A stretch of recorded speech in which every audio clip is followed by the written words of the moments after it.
لا شریک لک.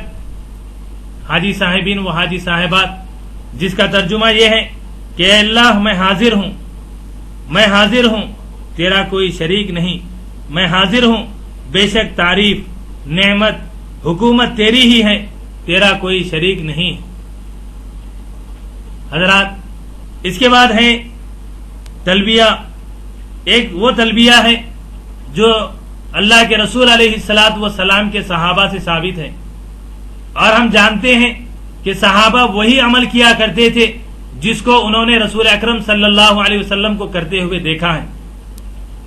وہی کام کیا کرتے تھے جو قرآن مجید اور حدیث نبوی سے ثابت ہے. اس کے علاوہ کوئی کام نہیں کیا کرتے تھے. اس صحابہ نے جو تلبیہ پڑھا ہے اس کو بھی پڑھنے کا اہتمام کریں. وہ تلبیہ یہ ہے: لبیک وسعدیک والخیر کلہ بیدیک والرغباء الیک الہ الحق لبیک بحجۃ حقا تعبدا ورقا لبیک ان العیش ان عیش الآخرہ. جس کا ترجمہ یہ ہے: میں حاضر ہوں، میں فرما بردار ہوں، اور تمام اچھائیاں تیرے قبضے قدرت میں ہیں، اور تمام امیدیں تجھ سے وابستہ ہیں.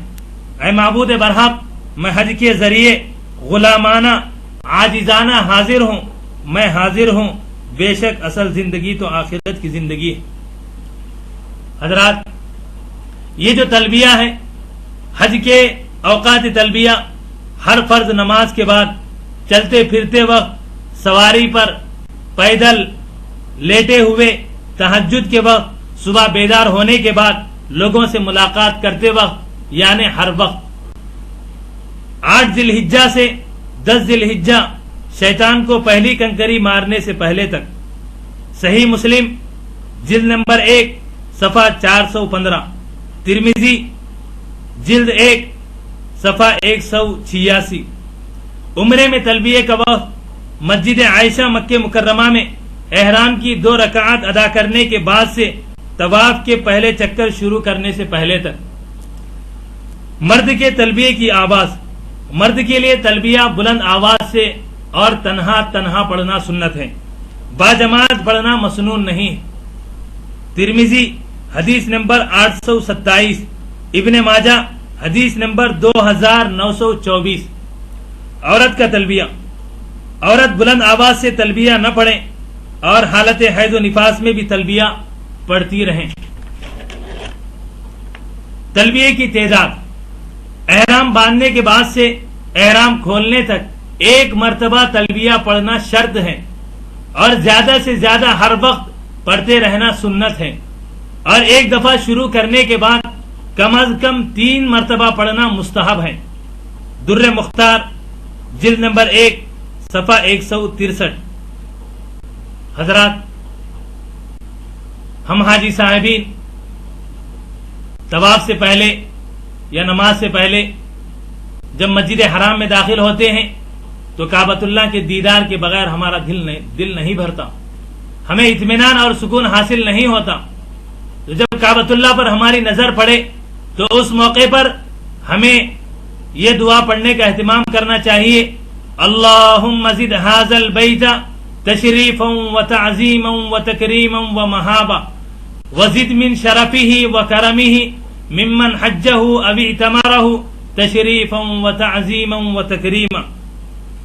جس کا ترجمہ یہ ہے: اے اللہ، اس کعبۃ اللہ کی بزرگی، عزت، عظمت اور ہیبت میں اضافہ فرما، اور حاجی وہ عمرہ کرنے والے کی طرف سے اس کی عزت و عظمت، بزرگی و تعظیم میں اضافہ فرما. حضرات، اس پوری دعا کے اندر 2 چیزیں مانگی گئی ہیں. ایک یہ کہ کعبۃ اللہ کا مقام مسلمانوں کے دلوں کے اندر زیادہ سے زیادہ ہو، اور غیر مسلم جب اس کعبۃ اللہ کو دیکھیں تو ان کے اوپر رو و دبدبہ قائم ہو جائے، ان پر ایک طرح کا جلال ان کے اوپر طاری ہو جائے، تاکہ کعبۃ اللہ کے جلال کی وجہ سے مسلمانوں کا جلال، مسلمانوں کا دبدبہ، اسلام کا دبدبہ ان پر قائم ہو جائے. بڑی جامع دعا ہے، اس کے پڑھنے کا ہمیں اہتمام کرنا چاہیے. حاجی صاحبین و حاجی صاحبات، اس کے بعد جب ہم طواف کا آغاز کرنے کے لیے جاتے ہیں تو اس موقع پر حجر اسود کا بوسہ لیتے وقت اللہ اکبر، الحمدللہ، صلی اللہ علی محمد وسلم پڑھنے کا اہتمام کرنا چاہیے. اور اس کے بعد حجر اسود سے ہمارا طواف کا آغاز ہوتا ہے. طواف کے آغاز کے موقع پر حجر اسود کا طرف اپنا چہرہ کر کے اپنے ہاتھوں کا استلام کر کے بسم اللہ اللہ اکبر کہہ کر ہم اپنے طواف کا آغاز کریں گے. اور جب جب ہم حجر اسود کے حصے میں پہنچیں گے یعنی ہر شوط اور ہر چکر کے شروع میں بسم اللہ اللہ اکبر پڑھنے کا اہتمام کریں گے. حضرات طواف کے 7 شوط ہوتے ہیں اور اس طواف کے دوران تجربہ یہ رہا ہے کہ ہمارے حاجی صاحبین کے ہاتھوں میں دعاؤں کا اور حج کی چکروں کی نام سے کتابیں ہوتی ہیں. پہلے چکر کی یہ دعا ہے, دوسرے چکر کی یہ دعا ہے, تیسرے چکر میں ہمیں یہ پڑھنا ہے, چوتھی چکر میں ہمیں اس طرح ادا کرنا ہے. لیکن یقین جانیے قرآن مجید اور صحیح احادیث نبوی میں کسی چکر کے لیے کوئی مسنون دعا ثابت نہیں.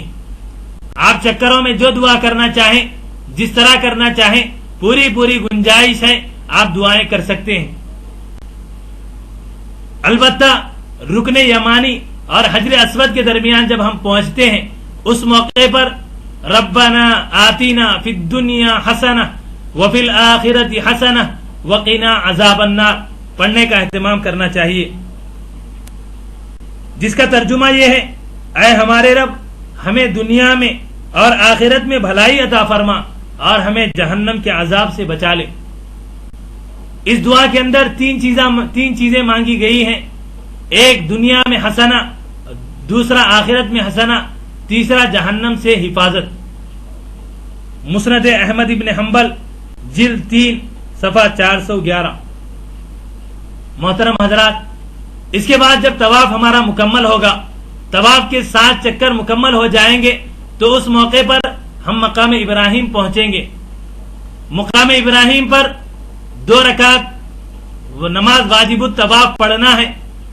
وہاں جب ہم پہنچیں گے اس پہنچنے کے وقت پر ہمیں ایک آیت کریمہ پڑھنی ہے, وہ ہے وَاتَّخِذُوا مِن مَقَامِ إِبْرَاهِيمَ مُصَلًّى, اور تم مقام ابراہیم کو نماز پڑھنے کی جگہ بناؤ. سورہ آل بقرہ آیت نمبر 125. مقام ابراہیم پر یا مقام ابراہیم کے علاوہ پورے حرم کے اندر طواف کی 2 واجب رکعت پڑھی جائیں گی. اس کے اندر پہلی رکعت میں سورہ قل یا ایھا الکافرون اور دوسری رکعت میں سورہ قل ھو اللہ احد پڑھنا مسنون ہے. ترمذی جلد 1 صفحہ 175. حضرات اس طرح ہمارا طواف اور طواف کے بعد کی نماز مکمل ہوتی ہے. اس کے بعد زمزم پینا مسنون ہے. جب ہم زمزم پیئیں گے اس موقع پر ہم جو چاہیں دعائیں کر سکتے ہیں, لیکن حضرت ابن عباس رضی اللہ تعالی عنہما سے یہ دعا کرنا ثابت ہے. اللہم انی اسألک علما نافعا ورزقا واسعا وشفاء من کل داء. اے اللہ میں آپ سے نفع دینے والا علم, کشادہ رزق اور ہر بیماری سے شفا طلب کرتا ہوں. اس دعا کے اندر 3 چیزیں مانگی گئی ہیں کہ علم ایسا ہو کہ جس سے فائدہ پہنچے, خود کو فائدہ پہنچے, دوسروں کو فائدہ پہنچے, سارے مسلمانوں کو, سارے کائنات کو, ساری انسانیت کو فائدہ پہنچے. اور رزق ایسا ہو کہ اس کے اندر کشادگی ہو, اس کے اندر فراغ